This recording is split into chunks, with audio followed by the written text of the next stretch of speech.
Hazrat Ali described about food safety as Ibda'u bil milhi fi awwali ta'amakum. Start your food with salt.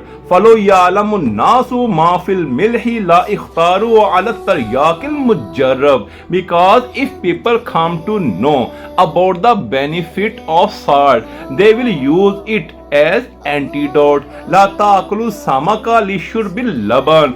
Don't drink milk with fish.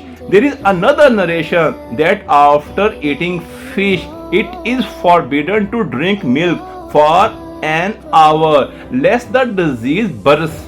That is, vitiligo may not get somewhere. Rasulullah sallallahu alaihi wasallam did not drink milk with fish, meat, and bread. He did not eat sift flour. He used to blow on the grinding floor.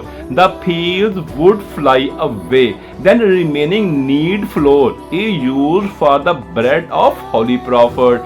He instructed to scratch the meat and eat it.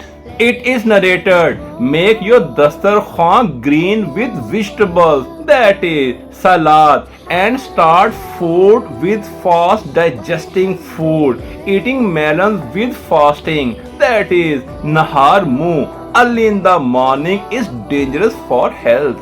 Drinking cold water after eating warm and sweet things causes to decay the teeth. Hakim Luqman advised his son, don't take dental work from your arteries. He said, avoid to take bath with a full stomach. It can cause fever for the body. ليس الحمية أن تدع الشيء أصلا لا تأكله. Prevention is not to stop eating altogether. لكن الحمية أن تأكل من الشيء وتخفف. But prevention is to eat in small quantity. It is a famous proverb. Breakfast like a king, lunch like a prince, and dinner like a beggar.